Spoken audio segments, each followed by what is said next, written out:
अभी तक हम लोगों ने पढ़ा है नए सामाजिक आंदोलन के रूप में किसको किसको पढ़ा गया है। तो सबसे पहले पढ़ा गया किसान आंदोलन, उसके बाद पढ़ा गया महिला आंदोलन, पर्यावरण संबंधी आंदोलन। अब पढ़ना है हमको अगले सामाजिक आंदोलन के रूप में, अभी हमको पढ़ना है मंडल आयोग के बारे में। मंडल आयोग है क्या? मंडल आयोग जनता पार्टी की जब सरकार आती है 1978 में, जब जनता पार्टी की सरकार आई तो उसके द्वारा पिछड़े वर्गों के लिए, यानी जो भी समाज में पिछड़े वर्ग हैं, समाज में जो अनुसूचित जनजाति हैं, अनुसूचित जाति हैं, उनके लिए उनके लिए आरक्षण का प्रावधान है। लेकिन बाद में यह महसूस किया गया कि बहुत बड़ा वर्ग है पिछड़े वर्ग के अंतर्गत जो काफ़ी अभी पिछड़े हैं, जिनको ऊपर ले जाने की ज़रूरत है, जिनको सहायता करने की ज़रूरत है, आरक्षण की ज़रूरत है।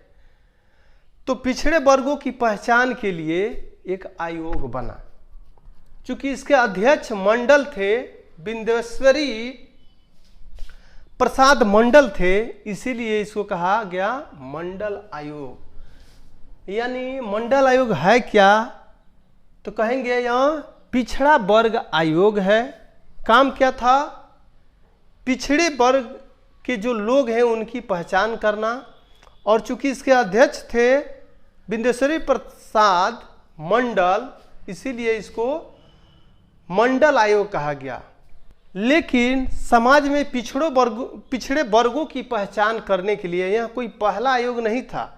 इससे पहले भी एक बार आयोग बन चुका था, वह था 1954 में। 1954 में प्रथम पिछड़ा वर्ग आयोग का गठन हुआ था। अगर कहा जाए प्रथम पिछड़ा वर्ग आयोग कब, तो 1954। और ये मंडल आयोग कौन सा है? दूसरा है। मंडल आयोग दूसरा पिछड़ा वर्ग आयोग है। तो 1954 में भी गठित हुआ। और उस समय जो आयोग बना था उसके अध्यक्ष काका साहब कालेलकर थे। तो काका साहब कालेलकर के अध्यक्षता में एक आयोग बना और उसने अपना रिपोर्ट एक साल के बाद सौंप दिया 1955 में। लेकिन जो रिपोर्ट आया, नेहरू की जो सरकार थी उसने उसे रिजेक्ट, यानी उसको नहीं माना, रिजेक्ट कर दिया। फिर उसके बाद तब आया 1978 में मंडल आयोग, यानी पहला वाला रिजेक्ट हो गया। काका कालेलकर के अध्यक्षता में जो आयोग का गठन हुआ था वह रिजेक्ट कर दिए गए, नहीं माना गया। तब 1978 में मंडल आयोग आया। मंडल आयोग ने अपना काम करते हुए अपना रिपोर्ट प्रस्तुत किया और उसने पिछड़े वर्गों के लिए 27% आरक्षण का सिफारिश किया। साथ ही उसने पिछड़ा वर्ग के अंतर्गत कौन कौन आएंगे उनका भी एक विस्तृत रिपोर्ट सौंपा। अगर उनके लिए हम 27% आरक्षण का प्रावधान कर देते हैं तो पिछड़ा वर्ग के अंतर्गत आएंगे कौन कौन, तो इसके लिए विस्तृत अध्ययन करके यह उनका भी पहचान किया गया। आरक्षण 27% आरक्षण का प्रावधान हो ऐसा सिफारिश किया गया। लेकिन उनका सरकार ज़्यादा दिनों तक नहीं चला। अब इंदिरा की सरकार आई और उन्होंने भी उस पर हाथ नहीं लगाया, यानी उसे लागू नहीं किया।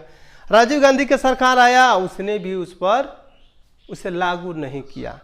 फिर उसके बाद जब विश्वनाथ प्रताप सिंह प्रधानमंत्री बने 1990 में, वीपी सिंह प्रधानमंत्री बनते हैं, तो बनने के बाद उन्होंने 13 अगस्त 1990 को उन्होंने उसको लागू कर दिया। 27% आरक्षण लागू कर दिया गया। और इसको लागू होने के साथ ही जो सवर्ण हैं, सवर्णों के द्वारा आंदोलन किया गया, सवर्णों के द्वारा विरोध किया गया, सवर्ण कोर्ट तक चले गए। लेकिन कोर्ट ने अंततः इस व्यवस्था को वैध ठहराया, यानी इसको सही ठहराया। कोर्ट किस आधार पर सही ठहराया? कोर्ट हमेशा कोर्ट का यही मानना रहा कि आप आरक्षण भले कितना भी दे, लेकिन 50% से ऊपर नहीं जा सकते हैं, 50% से नीचे ही रख सकते हैं। तो चूंकि पहले से अनुसूचित जाति के लिए 15%, अनुसूचित जनजाति के लिए 7.5% आरक्षण और पिछड़ा वर्ग के लिए 27% का आरक्षण का प्रावधान हुआ, तो यह कुल मिलकर के 49.5% हो रहे हैं, जो कि 50% से कम है। कोर्ट का मानना था कि 50% से अधिक नहीं हो सकता है, उसके अनुसार ये खरा उतरता है, इसलिए कोर्ट ने इसे वैध ठहराया। साथ ही कोर्ट ने लेकिन यह भी वो प्रावधान जोड़ दिया, साथ ही कोर्ट ने यह भी शर्त रख दिया कि ठीक है, आप 27% आरक्षण पिछड़े वर्ग को दीजिए, लेकिन उन पिछड़े वर्ग के अंतर्गत आने वाले उन लोगों को न दिया जाए जो संपन्नता की पट्टी क्रीमी लेयर से ऊपर है। कहने मतलब जो संपन्न लोग हैं उनको इसका लाभ न मिले। तो कोर्ट ने कहा आरक्षण का लाभ उन लोगों को न मिले जो संपन्नता की पट्टी क्रीमी लेयर के अंतर्गत न आते हैं, उनको न मिले। संपन्नता की जो पट्टी है उसके अंतर्गत आते हैं, उनको न मिले। अब संपन्नता की पट्टी कैसे जानेंगे कि संपन्न है? उस समय तय किया गया कि वार्षिक आय अगर 1 लाख रुपए है तो उसको आरक्षण का लाभ नहीं मिलेगा। लेकिन बाद में इसमें संशोधन किया गया कि सालाना अगर किया जाए 1 लाख रुपए तो बहुत ही वह कम हो गए। तो 2006 में जाकर के उसमें संशोधन किया गया और वार्षिक आय 8 लाख रुपए तक बढ़ाकर किया गया कि जिसका वार्षिक आय 8 लाख रुपए से अधिक न हो उसको आरक्षण का लाभ मिलेगा। तो यह हो गया मंडल आयोग का। अब इसके बाद हमको पढ़ना है सूचना का अधिकार, राइट टू इंफॉर्मेशन। सूचना का अधिकार है क्या? सूचना पाने का जो अधिकार है उसी को कहते हैं सूचना का अधिकार। अब सूचना किस प्रकार के सूचना किससे पाने का अधिकार है? तो सूचना के अधिकार के तहत यह कह सकते हैं कि सूचना के अधिकार के तहत सरकार अपने कार्यों का और प्रशासनिक अपना जो शासन प्रणाली है, प्रशासनिक प्रणाली है उसके बारे में वह सार्वजनिक करता है। यानी सरकार सूचना के अधिकार अगर कोई सरकार देता है तो अपने कार्यों का ब्यौरा देता है, अपने शासन प्रणाली को सार्वजनिक करता है। तो यह हो गया सूचना का अधिकार। और सूचना का अधिकार सबको पाने का हक है। किस लिए पाने का अधिकार है? क्योंकि प्रत्येक व्यक्ति सरकार को कुछ न कुछ टैक्स देता है। किस रूप में देता है? तो हम कोई भी सामान खरीदते हैं, यानी गरीब से गरीब व्यक्ति भी है, कोई भी सामान खरीदता है तो उसमें भी टैक्स ऐड होते हैं। तो उस रूप में वह सब सरकार के पास जाते हैं। चूंकि वह आम लोगों का, जनता का पैसा है, तो जनता का यह जानने का अधिकार है कि हमारा जो पैसा खर्च किया जा रहा है सरकार के द्वारा किसी भी विकास कार्य में, तो वह कहाँ पर खर्च हुआ, कितना खर्च हुआ। अंग्रेजों ने, क्योंकि भारत में अंग्रेजों ने लगभग 250 साल तक शासन किया और वे चाहते थे कि भारत में हमारी जो शासन प्रणाली है आम लोगों को न जानकारी हो, आम लोगों से गोपनीय रहे। इसके लिए यानी अपनी शासन प्रणाली को गुप्त रखने के लिए, गोपनीय रखने के लिए 1923 में ब्रिटिश सरकार के द्वारा एक अधिनियम लाया गया। उसे कहा गया शासकीय गोपनीयता अधिनियम 1923। शासकीय गोपनीयता अधिनियम 1923। उसके तहत कहा गया कि सरकार अपने कार्यों का या शासन प्रणाली को गोपनीय रखेगा अगर वह उसे जरूरी समझता है। यानी सरकार को अगर लगता है कि कोई शासन प्रणाली कुछ जो चीज़ें हैं गोपनीय रखना चाहिए तो वो गोपनीय रख सकता है। अब सवाल ये उठता है कि कौन तय करेगा कि यह गोपनीय रखना है या किसको नहीं रखना है। ठीक है, अंग्रेजों ने अपने कार्य जो प्रणाली है उसको गोपनीय रखने के लिहाज से ऐसा किया, लेकिन 1947 में जब हमारा देश आज़ाद हुआ तब भी हमारा ध्यान इधर नहीं गया, क्योंकि भारत जब आज़ाद हुआ उसमें कई तरह की समस्याएं हैं, देश का बंटवारा है, गरीबी है, तो अभी उधर ध्यान नहीं गया। फिर उसके बाद 26 जनवरी 1950 को हमारा संविधान लागू भी हो गया। वह जो गोपनीयता है सरकार का वो ज्यों का त्यों बना रहा। फिर उसके बाद शुरुआत कहाँ से तब हुई, कहाँ से यह कानून यह अधिकार पाने की शुरुआत होती है? तो यह अधिकार शुरुआत होती है पाने की 1990 से। और किस राज्य से? राजस्थान से। राजस्थान में किस प्रकार शुरुआत हुआ? तो राजस्थान का एक पिछड़ा क्षेत्र है भीम तहसील, वहाँ पर सूखा पड़ा हुआ था। सूखा राहत कार्य के तहत ग्रामीण क्षेत्र में विकास कार्यक्रम चलाया जा रहा था। यानी सूखा राहत के रूप में कोई भी वहाँ पर विकास कार्य चलाया जा रहा था, लोगों को काम दिया जा रहा था। तो लोग और जो उस काम के जो ठेकेदार थे, अधिकारी थे, उसके द्वारा गोपनीयता बरती जा रही थी। किस लिए? ताकि उसमें घपले कर सकें और लोगों को उस पर संदेह था। तो 1990 में ही राजस्थान का ही एक संगठन, जन संगठन, मजदूर किसान शक्ति संगठन ने सबसे पहले यह मांग उठाया। उसने कहा कि श्रमिकों को कितने वेतन दिए गए और कितने पैसे आए, यानी श्रमिकों का वेतन और अकाउंट के बारे में जानकारी मांगी गई उस संगठन के द्वारा। लेकिन उस संगठन ने इसके बारे में कुछ भी सूचना देने से इनकार कर दिया। फिर उसके बाद समय बीतते गए। 1994 से आगे जब जन सुनवाई के लिए जन अदालत लगने लगे, जनता की अदालत का आयोजन जब हुआ, तो उस समय जो भी प्रशासनिक अधिकारी थे, यानी विकास कार्य में जो लगे हुए अधिकारी थे, उनको कहा गया कि आप जो यह कार्य हुआ था उसको सार्वजनिक करें। यह आदेश दिया गया।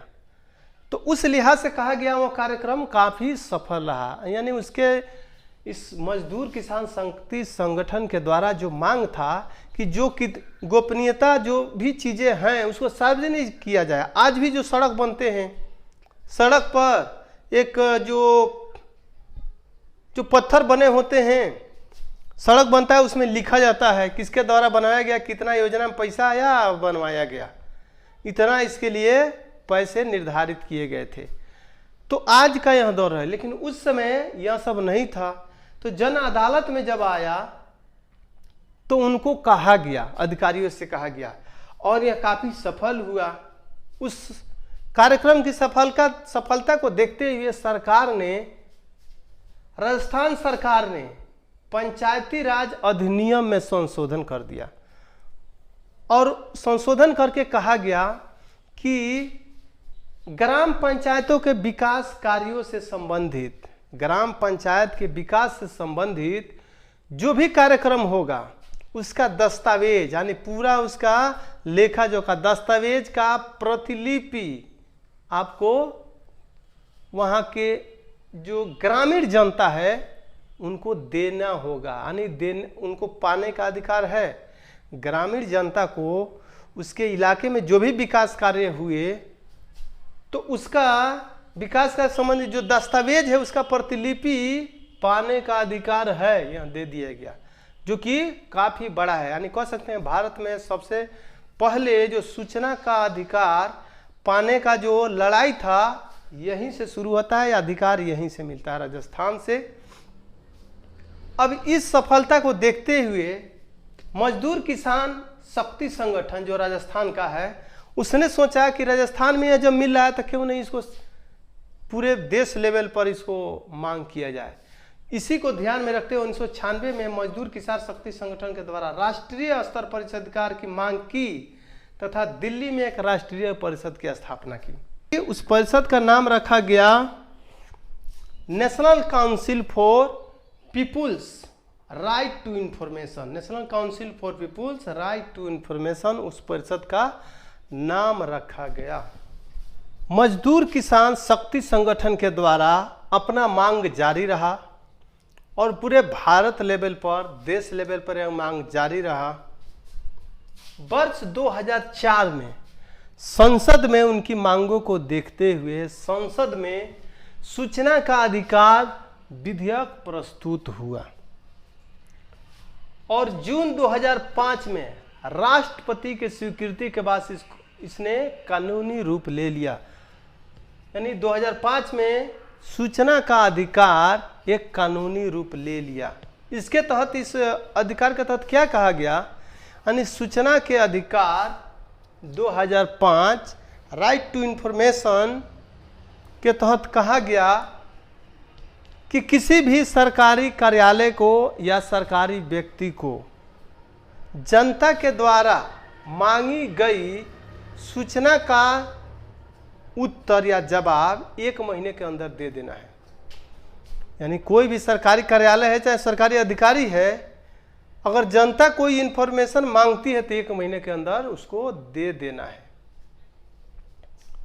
इसके लिए सूचना पाने के लिए आवेदन शुल्क 10 रुपये रखा गया और यह भी कहा गया कि अगर समय, एक निश्चित जो समय किया गया है उस अवधि के अंतर्गत अगर यह सूचना नहीं दिया जाता है तो उस अधिकारी को दंड स्वरूप 25,000 रुपये देना होगा और वह 25,000 रुपये उसके वेतन से काटा जाएगा। ऐसे सूचना का अधिकार आज काफ़ी बृहद रूप ले लिए। सूचना का अधिकार का और राइट टू इन्फॉर्मेशन के तहत लोग कई तरह की जानकारियाँ प्राप्त करना अब शुरू कर दिए हैं। लोगों में जागरूकता आ गई है। इसी के तहत है आज हम प्रतियोगिता परीक्षाओं वगैरह पर है, जब हम रेलवे का परीक्षा देते हैं या और परीक्षा देते हैं तो आपके कितने अंक आए वह भी सरकार जारी करता है। आपका परीक्षा में क्यों नहीं हुआ तो नंबर कम था तो आपका कितना था और कितना से लिया गया, यह सब चीज़ें भी आपको जानने का यह अधिकार मिला है इसी सूचना के अधिकार के तहत।